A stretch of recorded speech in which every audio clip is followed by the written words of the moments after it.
Jusqu'ici, dans tous nos entretiens, je crois que ça nous est jamais arrivé de parler explicitement, ou en tout cas de parler littéralement du mal. Et c'est une notion qui, en tout cas moi, me fait penser aux histoires que j'écoutais quand j'étais petite plutôt, ou à des films où il y a le mal incarné, et ça me semble être cette chose un peu abstraite avec un M majuscule.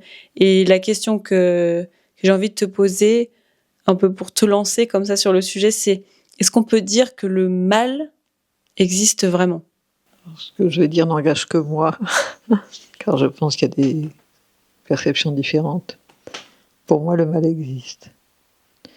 Et il existe comme référence objective de comportement, de choix, de personnes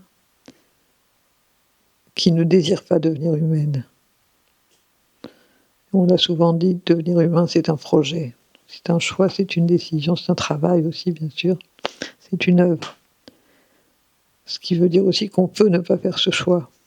Et on peut le faire de manière relativement passive, par paresse, par indolence. Et ça donne globalement la complicité avec le mal. On peut le faire aussi, c'est plus rare, mais que ça arrive, de manière délibérée, active, c'est-à-dire en sachant très bien ce qu'on fait. Ça recouvre des choses qu'on a pu évoquer à propos de la perversion. C'est-à-dire qu'on voit très bien que dans la perversion, il n'y a pas d'ignorance de ce qu'est le bien.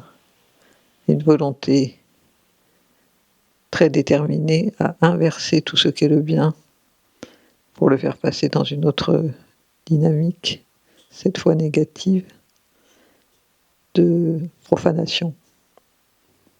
Ce qui est intéressant dans ta réponse, c'est que tu ramènes à un niveau très humain la question du mal, la question de ce qu'on décide. Et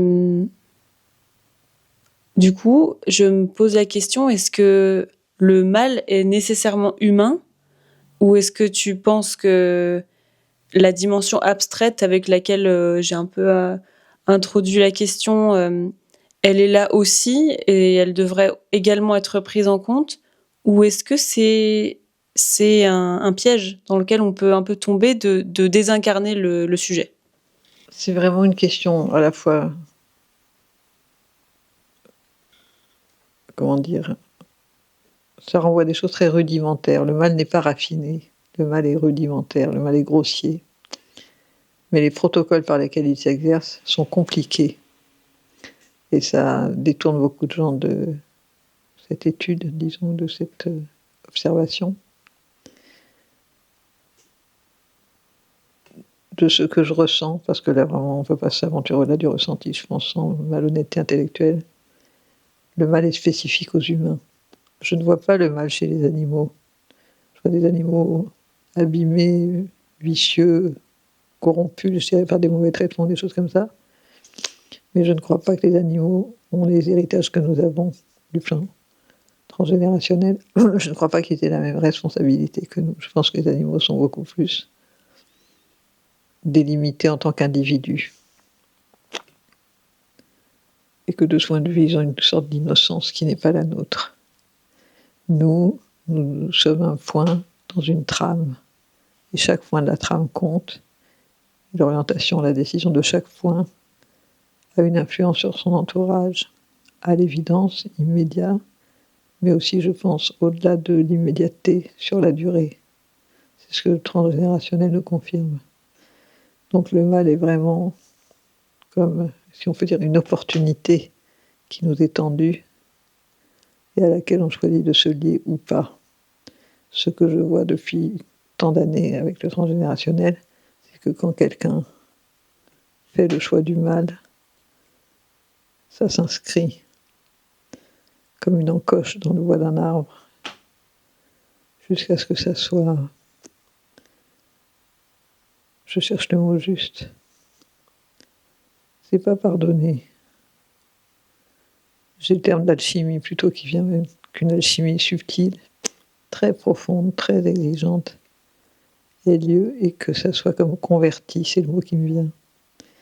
Alors bon, après ça pose aussi bien sûr toutes sortes de pistes de réflexion par rapport au sacrifice christique ou des choses comme ça. Mais là, c'est pas tout à fait notre sujet. Qu'est-ce qu'on pourrait faire de mieux face au mal, que ce soit lorsqu'on le rencontre dans notre vie ou dans notre entourage ou en nous aussi? Je pense qu'il ne faut pas se leurrer. Je crois que tu as déjà mentionné dans un de nos entretiens que le mal, il est en nous aussi. Qu'est-ce que tu nous conseillerais pour être vigilant? Je voudrais juste revenir sur cette idée que le mal est en nous.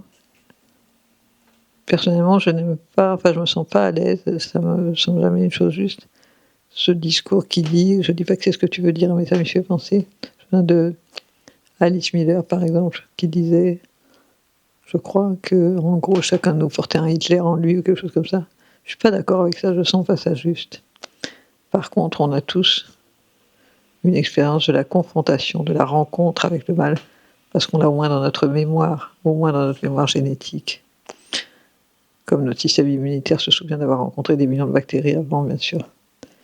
Et en soi, c'est pas un problème, mais par rapport à la question plus précise que tu poses de comment faire, que peut-on faire face au mal, je crois que la première chose la plus incontournable et qui est comme le socle d'une quelconque efficacité, et ça n'est pas facile, c'est d'accepter de le voir là où il est, partout là où il est.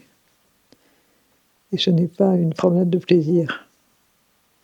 Mais si on ne fait pas ça, ça passe partout. Du coup, à notre petite échelle, je me dis que cet entretien, il fait déjà une partie du travail. Merci beaucoup. Merci à vous de nous avoir écoutés.